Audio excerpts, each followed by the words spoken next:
Following the death of Solomon, his son Rehoboam reigned in his stead, but this would prove the beginning of the end of Israel as one united nation. Prior to Solomon's death, one of his mighty men, Jerovoam, had been told by a prophet that the kingdom would be split and that he would become the ruler of 10 of the northern tribes, but that this wouldn't happen until Solomon died. Solomon had tried to prepare his son for his role, but the history of his life shows the impact of Solomon's union with idolatrous women and the failure of proper guidance in parenting.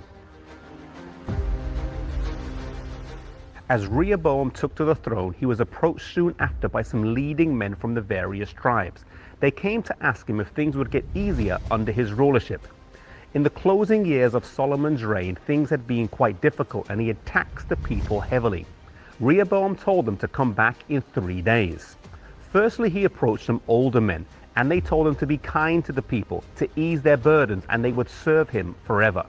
He wasn't happy with this advice, so he asked some younger men, and they told him to deal sternly with his people and let them know right from the start who was in charge. Flattered by the prospect of consolidating power, he made these younger men his advisors. When after 3 days he was approached by these men, he told them he was going to increase their burdens and taxes. This was never God's plan. He never intended that his people would be treated by the king in such a way.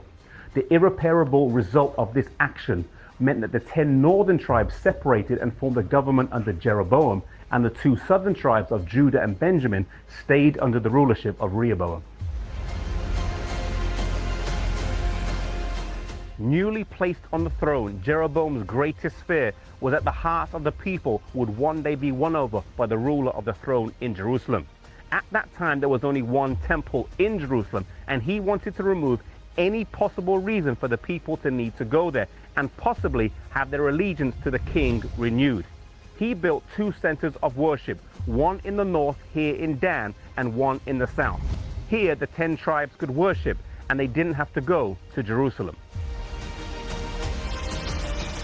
Here in Tel Dan, right behind me, we have the temple that he built with both a holy and a most holy place. Tel Dan today lies on the border with modern-day Lebanon and is an archaeological site.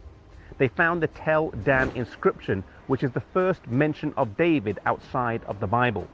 He then put in the most holy place 2 calves of gold, but in so doing he violated the plain command of God in the 10 Commandments not to make any graven images.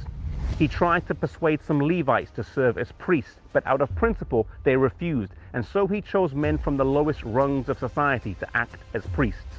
The people were encouraged to come and worship, that it was too far to go to Jerusalem. Thus began a sad and sorry decline of the 10 northern kingdoms into apostasy and ruin until they were scattered. God did not leave them without witness though, and sent them prophets such as Elijah, Elisha, Hosea, Amos, and Obadiah.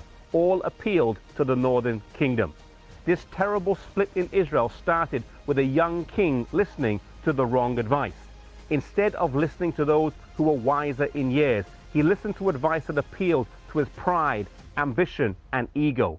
When we are in positions of influence and power, may we never lead with selfish ambition and always look for the good of those we serve and have humility.